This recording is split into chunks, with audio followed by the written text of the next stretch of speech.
Olá, meus amores! Tudo bem com vocês? Aqui quem fala é o professor Vicente Cassep Borges e você está no Cientificaliente, o canal que fala de ciência do amor de um jeito diferente.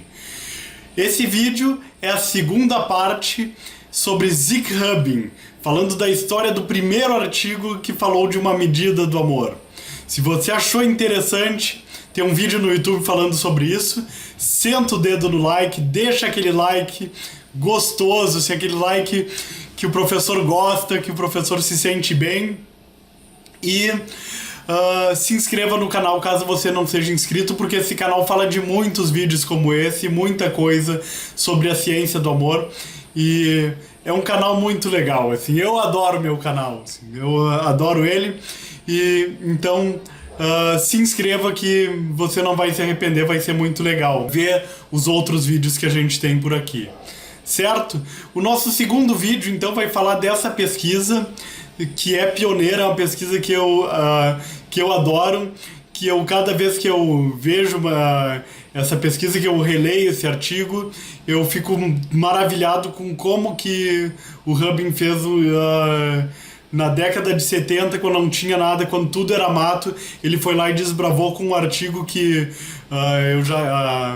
eu já falei no meu vídeo de apresentação pessoal, que eu sou editor da revista Interpersona, e se o Rubin me mandasse esse artigo hoje, eu aceitaria esse artigo com louvor, e sim, é um artigo que hoje eu gostaria de publicar, mas o Rubin fez isso na década de 70, então é um trabalho pioneiro e um trabalho muito bom.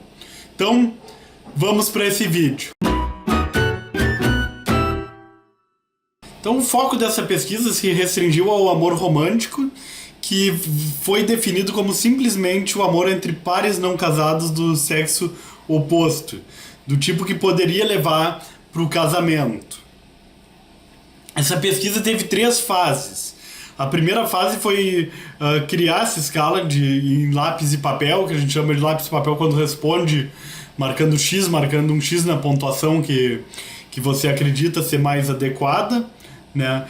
Então esse desenvolvimento, a gente geralmente quando vai relatar uma pesquisa hoje não fala dessa primeira fase como uma fase da pesquisa, mas acho que naquela época era importante ter essa fase quando não existia nada, né? E a segunda fase então foi a aplicação da escala em casais de namorados, foram os casais de estudantes. E a terceira fase foi a validade preditiva com um experimento de laboratório. Então essa terceira fase é linda, maravilhosa, assim, tipo, ele foi num experimento de laboratório para avaliar a validade preditiva da escala. Isso nem hoje se faz, hoje não se faz, mas é extremamente interessante o que ele fez nessa terceira fase. Isso é o que eu acho que é uma coisa que seria inovadora, inclusive, para os dias de hoje, tá? Essa terceira fase dele. Mas todas as fases foram inovadoras, né? Mas a terceira fase seria inovadora hoje. Vamos para a primeira fase, como é que ele desenvolveu essa escala? Desenvolvimento seguiu diversas considerações, na medida em que o conteúdo da escala constituiria a definição conceitual inicial do amor romântico, seus itens devem ser fundamentados em concepções teóricas populares existentes no amor. Então a primeira coisa é definir o amor e criar itens a partir dessa definição. As respostas a esses itens, se estiverem cobrindo uma única atitude subjacente, devem ser altamente interrelacionadas entre si. Isso é uma coisa que tem a ver com o princípio de construção de instrumentos de medida. Todos os itens, como eles medem a mesma coisa, eles têm que se relacionar entre si. A gente vai verificar empiricamente isso. Para estabelecer a validade discriminante da escala do amor, ela foi construída em conjunção com uma escala paralela de gostar, porque o Rubin trouxe essa ideia de que gostar é diferente de amar. O objetivo então era desenvolver escalas internamente consistentes de amar e de gostar, ou seja, internamente consistentes, os itens delas se relacionam entre si, mas uma escala se diferencia da outra. Ou seja, são conceitualmente distintas entre si, o que na prática fossem apenas moderadamente interrelacionadas. Elas têm que ter uma relação porque amar é diferente de gostar, mas não é tão diferente assim. Então tem que haver essa relação moderada. moderada porque existe uma diferença. A partir daí, então, foram construídos os itens da escala. Metade desses itens foi construído considerando os autores clássicos que falavam de amor, porque a gente está falando de uma escala de amor, né? Então ele pegou esses autores aqui, eu destaco o Erich Fromm, o Freud, enfim, ele pegou uns autores bem das antigas, enfim, dinossáuricos, enfim, e que falavam de amor, e tentar ver o que ele falava para criar, o que eles falavam para criar os itens, né? Então eu digo, o Freud é um autor que é dificílimo construir item psicométrico baseado na teoria do Freud. Então também louvores para esse trabalho por ter feito isso. A outra metade era na literatura sobre gostar, né? Então tinha trabalho de Lindsay e Byrne, um trabalho recente para a época que o artigo foi escrito, né? Mas não era uma literatura tão popular, assim, essa literatura sobre o gostar, né? Primeiramente vamos falar sobre amar. Amar então é uma atração física, uma idealização, uma predisposição para ajudar, desejo de compartilhar emoções e experiências, sentimentos de exclusividade e absorção, sentir necessidades afiliativas e de dependência, ter sentimentos ambivalentes. É legal essa coisa do amor, que a gente entra em várias ambivalências. Não dá importância para normas universalistas. Então isso é uma coisa. Isso é a descrição do amor, e essa é a nossa escala de amar. Então, e essa escala sempre vai ter um espaço. Esse espaço vai ser preenchido com o nome da pessoa que amamos. E Vicente está se sentindo muito mal. Meu primeiro dever será alegrar o Vicente, Rin, que é o Vicente, né? Rin up, tem esse up aqui no inglês. Eu sinto que eu posso confiar no Vicente em virtualmente tudo, assim. É engraçado que virtualmente na década de 70 tinha outro sentido do que para hoje, né? Eu acho muito fácil ignorar os erros do Vicente, então espero que vocês me amem e ignorem meus erros também, que eu estou fazendo as traduções agora aqui, né? Aqui as médias, né, para mulheres, para homens, média, dizia o padrão, correlação com a escala de amor, correlação com a escala de gostar. Então é esperado esse item 2, por exemplo, que tem uma alta correlação com amar e baixa com gostar. Então isso é interessante. Esse item já é ruim, assim, ó. Ele é um item que tem uma alta correlação com a escala de gostar e uma correlação mais baixa com a de amar. Provavelmente seja um item candidato aí para a escala de gostar e não para de amar, embora o Rubin tenha imaginado ele na escala de amar, né? O que faz bastante sentido, assim, tipo, essa coisa de ignorar os erros do Vicente, enfim, isso é mais gostar do que amar, pelas definições conceituais, né? E mesmo que a escala de amar tenha sido feita para ser unidimensional, assim, o Rubin imaginou assim, o amar como uma dimensão só, mas na hora que vai tirar a análise fatorial, o teste estatístico para analisar essa escala, emergiram 3 componentes. O primeiro é a afiliação e necessidade de dependência, e ele vai trazer tanto ideias de Freud como de Harlow, né? Freud falava do amor que era como uma sexualidade sublimada, e isso aí que aparece num dos componentes da escala do Rubin, e outro do Harlow, que é o amor como alguma coisa vinculada com apego, assim. Então não existia uma medida do amor, mas já tinha gente estudando apego, a literatura do apego estava efervescente. Nós vamos ter uma série, uma playlist só sobre apego no nosso canal Científica Aliente, tá? Que eu espero que vocês assistam também, que é uma das partes da literatura que eu mais gosto do amor, da ciência do amor. Segundo elemento, segundo fator, segundo componente, é uma predisposição para ajudar, que é congruente com as ideias do Erich Fromm, no qual ele vai identificar cuidado, responsabilidade, respeito, conhecimento. Então esse é o nosso segundo fator. E o terceiro fator que emergiu da escala de amar é o de exclusividade e absorção. É um aspecto apontado mais diretamente pela análise de Slater, que é uma literatura que eu não conheço, das implicações socioestruturais da intimidade diádica, ou seja, a intimidade do casal. E agora nós vamos falar de gostar. Gostar então eu desejo se afiliar com alguém em diversos contextos, avaliação da pessoa em diversas dimensões, aparecimento de normas de responsabilidade e equidade, sentimento de respeito e confiança, percepção de semelhança da própria pessoa consigo próprio. Então vocês veem que tem um aspecto mais íntimo, mais de amizade, mais de proximidade, enfim, diferente do amar. Essa aqui é a escala de gostar. Então, quando eu estou com o Vicente, nós sempre estamos com o mesmo modo, o mesmo humor, né? Estamos sempre nesse mesmo humor. Eu acho que Vicente é unusually, tipo, pouco usualmente muito bem ajustado, é uma coisa raramente bem ajustado. Eu fortemente recomendaria Vicente para um trabalho que exija responsabilidade. Na minha opinião, Vicente é uma pessoa excepcionalmente madura. Então esses são os itens da escala com suas correlações, como a gente viu. Então, cadê o nosso apontador laser? Então esses são... Temos médias para homens, para mulheres, para correlação com amar, com gostar, enfim. Então, esses são todos os dados estatísticos. Se você for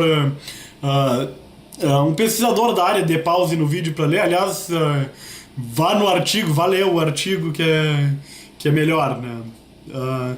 Do que ficar dando pause. E aqui então algumas estatísticas. O Hubble mandou as pessoas responder para um parceiro. Então tem o amar e gostar para um parceiro, e o amar e gostar pensando num amigo. Naquele espaço em branco pode botar o nome do seu parceiro amoroso ou do seu amigo. Então o Hubble pediu para as pessoas fazerem tudo isso, né? Então o amor pelo parceiro deu uma média muito parecida para homens e mulheres.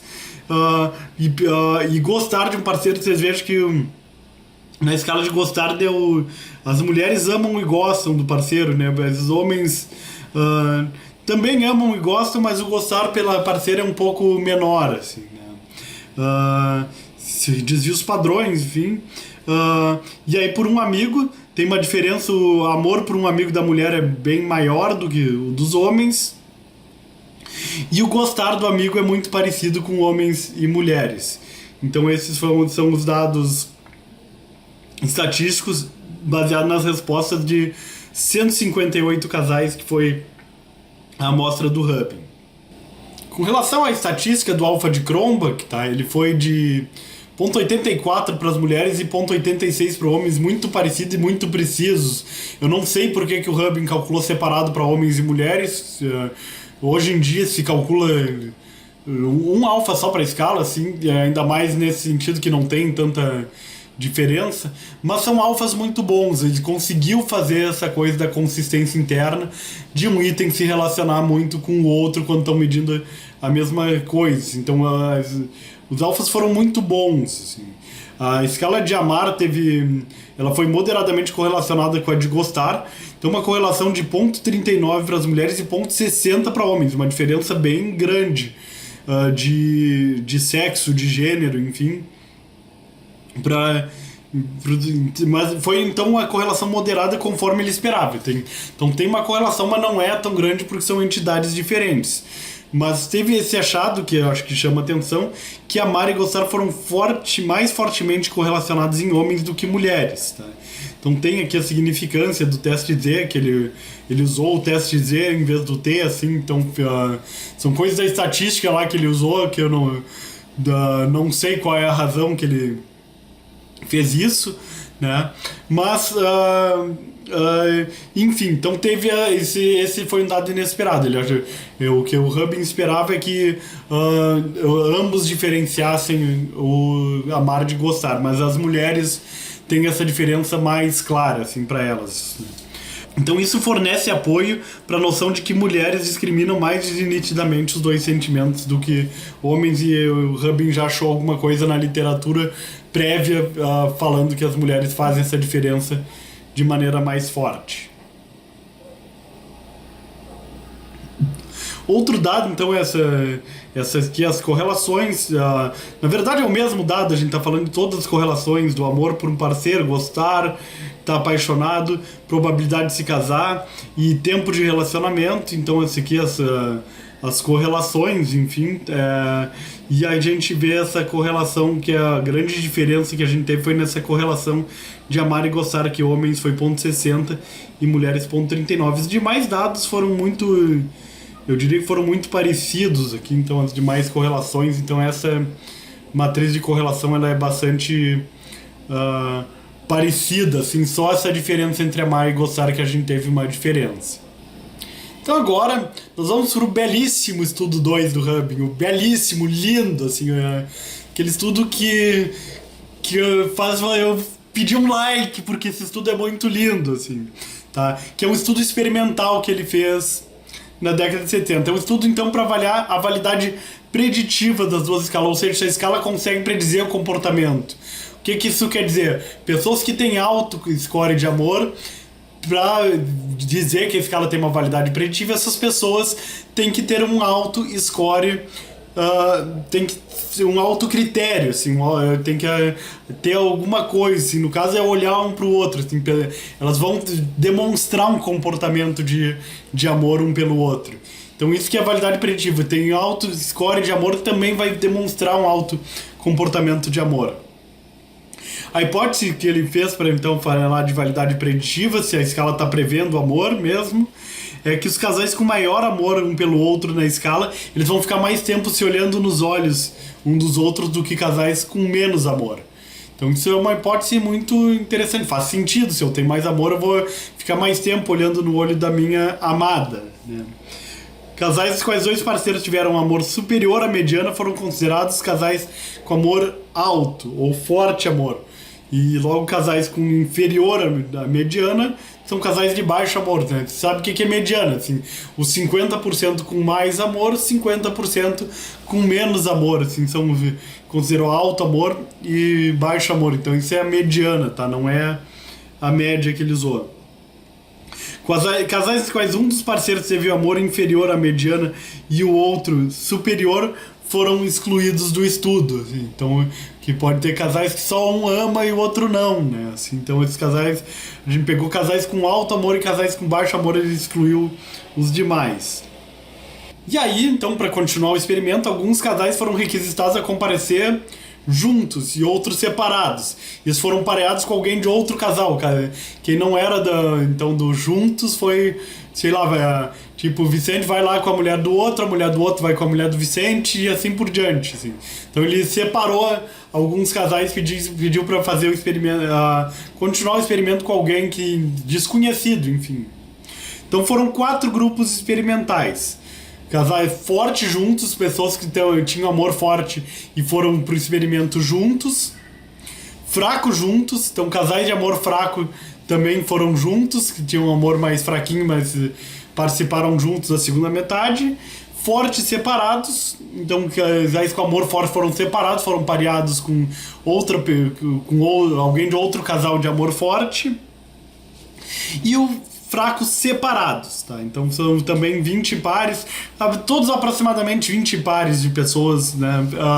Então pessoas de amor fraco e estavam com outra pessoa de amor fraco lá, se separou, assim, que isso é um perigo, assim, vai que começa a gostar de um do outro, já desmancha o casal, né? No meio do experimento. Procedimentos. Então o pesquisador era um homem, estudante de pós-graduação, explicava que vai ser tudo gravado. Ele pedia para os casais lerem um texto sobre um casal contemplando o casamento, enfim, então era um estímulo. Depois, enquanto ajustava a gravação, pedia para que fosse conversado sobre qualquer assunto que não o texto, para tentar limpar o estímulo. Então o pesquisador deixava a sala e a gravação continuava. O comportamento de troca de olhares era observado por 3 minutos. tá? Então a gente media quanto tempo que eles se olhavam, assim. Hoje é muito mais fácil de mensurar, o computador já registra sozinho, mas na época tinha que ficar alguém com um cronômetro lá registrando essa troca de olhares e por isso que era filmado. Então vamos aqui, ó. Casal Strong Together. Então, grupo, ó, Mutual Gazing in Seconds. Quantos segundos desses 3 minutos os casais ficavam no Mutual Gazing? Gazing é essa coisa de um olhar no olho do outro, tá? O qual eu estou fazendo com vocês agora. Assim, tá? Então, esse é o nosso Mutual Gazing. Tá? Então, casais que ficaram juntos, Strong Together, então foram 56 segundos, e o Weak Together, 44 segundos. Então, uma baita de uma diferença de tempo que se olharam no olho. Assim, um casal que se gostava, tinha um amor forte, mais tempo se olhando juntos. Então, um casal que Strong apart, separado, amor forte separado, 46 segundos, e Weak apart, separado, 40 segundos. Ele não reporta nenhum teste de significância estatística, mas não sei se isso deve dar alguma significância, porque a gente está trabalhando com N's pequenos, tá?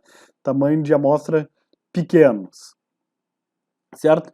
Então, por causa de falha de equipamento, não foi obtido nenhum casal aqui, enfim, então deu pau no equipamento, assim, na década de 70 já dava pau, assim, a gente achou que ia resolver esse problema aqui em 2021, mas parece cada dia pior. Né? E aí aqui a gente tem a tabela 5 do Focus Mútuo, também o focus mútuo, então, é o tempo de mutual gazing, desse olhar múltiplo, sobre o tempo que a mulher não está olhando, o homem não está olhando, mais o tempo que os dois estão juntos. Então, essa é a fórmula para calcular. E aqui também a gente teve o mesmo resultado. Casais de amor forte tiveram mais tempo de foco mútuo e casais do que casais de amor fraco.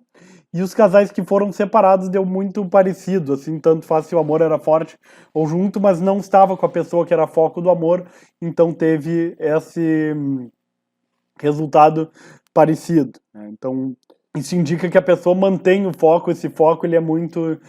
o foco, quando a gente está falando de uma pessoa amada, esse foco é maior quando o nosso nível de amor é mais forte. E aqui, por fim, nós temos a tabela 6. Então ela vai falar desse olhar no olho do outro individual, não está falando de olhar no olho do outro mútuo, né? Então a gente vai ter aqui a média em segundos dentro desse intervalo de 3 minutos, então, as mulheres e homens separados por sexo, né? Então as mulheres ficam 98 segundos e os homens ficam 83 segundos em média, aqui olhando no olho da parceira, do parceiro, né? E o que eu queria chamar a atenção é que a mulher, quando está separada dessas mulheres de amor forte aqui, elas também ficam um tempo bastante considerável, muito parecido com quando estão com o parceiro, junto com o parceiro. Os homens têm uma diferença maior aqui, de olhar no olho quando não é a parceira deles. Então, as mulheres estão fazendo coisa errada aqui, né? Assim, isso aí é importante chamar a atenção, assim. E a mulher de amor fraco separada também, um tempo... Quando o amor tá fraco, ela fica bastante tempo olhando no olho do outro, no caso. E os homens não. Os homens já não olham quando não é a parceira dele, assim. Os homens são mais fofinhos. Os homens fazem o que tem que fazer. Então, para não falarem mal dos homens, vamos defender nossa raça aqui, tá? Então, esse é um dado bastante interessante, que já se sabia que os homens são mais de confiança desde aquela época, né? Então, esse é um dado empírico sobre isso. Discussão. Então, os dados do experimento vão sugerir a validade preditiva. O Rubin demonstrou a validade preditiva da escala, eu estou muito convencido com o dado do Rubin, né? Quanto mais pessoas estão, mais as pessoas estão apaixonadas, mas elas são suficientes umas para as outras. Isso é uma fala do Freud, 1995 é a data da edição, né? Evidente, Freud é mais antigo do que isso, Freud é lá do Arco da Velha, né?